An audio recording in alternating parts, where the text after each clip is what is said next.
Hola, soy Bernardo y esto es Orden del Tiempo. Hoy os vengo a hablar de uno de los mayores poltergeists que ha habido en la historia. Sin duda, si tomamos como ejemplo y si tomamos como punto de partida Amityville, la casa por excelencia encantada de todos los tiempos. Incluso aquí en España también tenemos nuestra propia Amityville, si lo queremos decir así, nuestra gran casa encantada, que es sin duda ese piso vallecano donde todo se desencadenó en 1992, el famoso caso Valleca, si recordáis así por encima. Incluso creo que os he traído alguna vez información sobre este caso, el caso Valleca. Si no es así, por favor dejármelo escrito en el canal y yo haré un vídeo sobre él. Pero en México también está, digamos, la gran casa encantada por excelencia, la gran casa que ha puesto en duda y sobre todo ha abierto ese gran debate dentro de la comunidad del misterio, tanto a nivel nacional mexicano como a nivel internacional. Es esa casa situada en la calle Cañitas, número 51, en el corazón del Distrito Federal de la propia capital de México.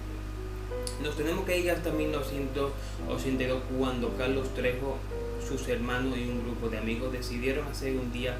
una ouija con el fin de contactar con un excuñado que tenía Carlos, sin duda un novio que por aquel entonces Norma, hermana de Carlos, había tenido, pero que había fallecido en extrañas circunstancias, un accidente de coche, y sentía esa necesidad de establecer contacto con su antigua pareja. Entre ese círculo que hicieron esa ouija estaba también el actual novio de Norma, Manuel, y él no tenía ningún problema en contactarnos, porque muchos de ellos no pensaban realmente qué podía ocurrir, si realmente iba a pasar o no iba a pasar nada mientras estaban haciendo esa ouija. Para sorpresa de todos, del propio Carlos, incluso había niños adolescentes de 12, 14 años haciendo la propia ouija, pues contactaron con un ente paranormal que según ellos, según su testimonio, se poseyó el cuerpo del propio Manuel, y por boca de propio Manuel dijo que no iban a poder solucionar lo que ya habían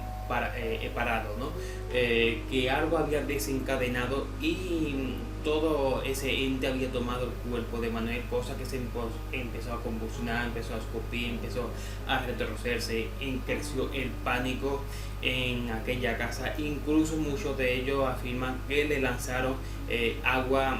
engañando a ese supuesto ente, diciendo que era agua bendita, y el propio Manuel decía que me quemo, que me quemo, que me quemo, semejante a estos actos de purificación, pero en realidad ese agua no era más que agua de grifo, como bien se supo más tarde. Todo esto acabó esta sesión de ouija, pero sucesivamente, posteriormente, se fueron desencadenando muchos fenómenos paranormales, sobrenaturales, o como lo queramos llamar, incluso fenómenos poltergeist, como objetos que se mueven, extraños ruidos, unas extrañas visiones de una especie de sombra que pasa tranquilamente por esa casa, cosa que a los miembros que habitan esa casa pues empiezan a sospechar, empiezan a tener pánico, empiezan a intentar buscar ayuda para solucionar todo ese asunto. Primero buscan la ayuda de la Iglesia Católica, buscan ayuda en un sacerdote. Este les cuenta que sí, que van a intentar exorcizar la casa, pero que antes intenten purificarla con una Biblia abierta para ver si ese ente se manifiesta o qué realmente puede pasar. Sin duda, Carlos Trejo junto con su hermana Norma cogen una Biblia y la ponen en una habitación, la abren y se dan cuenta al poco tiempo de que esa Biblia empieza a llorar sangre. Un hecho que principalmente los asusta a ellos, se lo comunican con el sacerdote y este rápidamente produce un exorcismo, pero no llega a buen puerto, digamos, porque este hombre tiene pues numerosos accidentes y demás, y no consigue limpiar la casa y purificarla. Un hecho que es muy curioso, que este sacerdote fue la primera persona en morir dentro de todo ese círculo íntimo de ese micromundo que es Cañita, que todos murieron de forma traumática y casi todo y prácticamente todos relacionados con ese caso, todo lo que tuvieron involucraron pues consiguieron morir como encomendado en extrañas circunstancias. Carlos pues intentó también purificar y exorcizar esa casa como realmente pudo, con una especie de hierba, por un antiguo rito popular mexicano, incluso con una Biblia, pero también los fenómenos seguían ahí. Varios miembros de esa casa también se sentían amenazados por la sombra que he comentado anteriormente, porque según ellos también solía aparecer esa sombra acompañada por una especie de salpa, una especie de garra, que muchos de ellos pues tenían un corte, tenían moratones, señales, incluso las paredes sentían pues esas garras afiladas como iban arañando prácticamente todo lo que tocaban. La familia pues quiso investigar más, sobre todo para dar una posible explicación a ese ser encapuchado, a esa sombra, ¿no? Que muchos lo llamaban para identificarlo como el monje. Pero fueron más allá de todo eso, debido a que también contactaron con una bruja allí en México,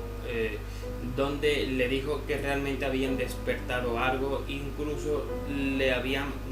manifestado una extraña profecía, que en algún momento ese ente iba a descansar, pero iba a volver dentro de 10 años para acabar todo lo que empezó. Carlos Trejo descubrió en el Archivo Nacional unos antiguos planos de su zona, sobre todo de donde estaba actualmente la calle Cañita, y sobre todo el número 51, que es la ubicación exacta donde vive o donde vivía y donde se encuentra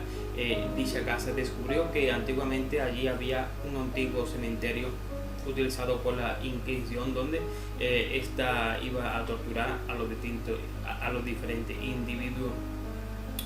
con el fin de sacar esa información oscura que todos conocemos de la Santa Inquisición, y que posiblemente muchos de ellos señalaron de que esa sombra no era más que uno de estos monjes inquisitorios que había quedado allí con el fin de seguir pues esa maldad que imperaba en vida. Todo ello siguió, el fenómeno descansó durante unos cuantos años, y muchas de esas personas consiguieron salir de esa casa, exceptuando el propio Carlos Trejo, que sí se quedó a vivir en su casa en Cañita 51, y que según él estuvo conviviendo con los diferentes fenómenos paranormales día a día a lo largo de toda su vida. Incluso escribió un libro que se hizo bastante popular en su época. Incluso en 2007 se grabó una película basada en el libro escrito por el propio Carlos Trejo. Pero también abre una disputa, abre un debate sobre si era realmente real todo lo que estaba viviendo el propio Carlos, debido a que parece que esos fenómenos paranormales solo fueron testigos la propia familia o los miembros participantes de aquella Ouija. Incluso los vecinos más cercanos, lo de pared con pared, los colindantes, jamás sintieron ningún ruido, solamente escuchaban los gritos provocados por el propio Carlos Trejo, pero poco más. También había muchos testimonios que se contradecían, incluso de las propias versiones de los propios participantes del caso Cañita, que muchas veces no concordaban entre ellos, incluso pues cambiaban de versión rápidamente, y pues se puso entre paréntesis de la duda el caso Cañitas. ¿Realmente qué piensas de este caso? ¿Lo has escuchado alguna vez? Por favor, quiero saber tu opinión sobre si realmente los casos porteños, cómo te los tomas, si son serios, si son muchas veces inventados, o si realmente has visto la película del caso Cañita. También quisiera saber tu información, porque es un primer paso, yo la he visto y está bastante bien documentada. aunque la crítica pues no la puso muy bien y tampoco la taquilla la salvó, pero como película de terror es bastante buena y muy recomendable, así que desde aquí me despido. Espero que comentéis bien este vídeo, que me sigan en todas las redes sociales y por supuesto que me dejen un buen like así de grande con el fin de crecer este canal y llegar a nuevos horizontes allá en los puertos lejanos estelares. Un saludo y nos vemos hasta pronto, amigos.